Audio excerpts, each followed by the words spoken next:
হ্যাঁ, রসুন যেমন এই গাছটা, এই গাছটা কিন্তু অনেক আগেই রোগ আসছিল, যেটা আর সর্বসাকুল্যে শেষ হয়ে গেছে। ও আর কোনোভাবে উঠতে পারবে না। এই যেমন এই কান্দিটাতে যদি দেখি, যেমন এই যে এখানে একটা, তারপরে যে এখানে একটা, এগুলো আগের রোগ ঠিক আছে। এই যে এইটা আবার কিন্তু নতুনভাবে রোগ ধরতেছে, কেন এই যে আগালের পাতা, এই যে যেমন এই আগালের পাতাটা এইখানে অলরেডি রোগ আসছে। এই যে রোগ আসছে, এটা কিন্তু আগালের পাতা, তার মানে এটা এত নতুন রোগ।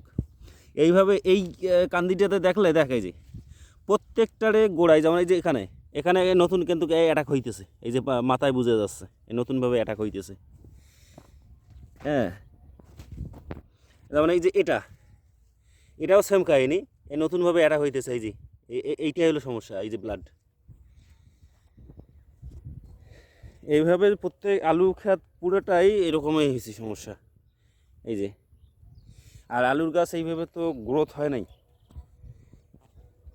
এই যেমন এখানে একটা, এইভাবে পুরোটা কান্দিতে ভালোভাবে খুঁজলে এই যেমন এই যে পাতা কুকুরে যাচ্ছে, এটাও একটা সমস্যা।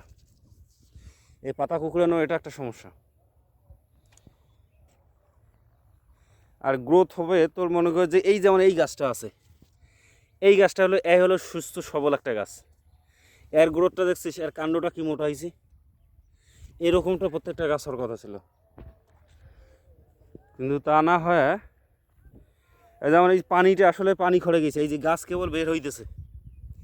এই যে যদি পানি পাইতো ওই সময় সঠিক সময়, তাহলে এই গাছটা এরকম থাকতো না, এটা বের হয়ে আসতো।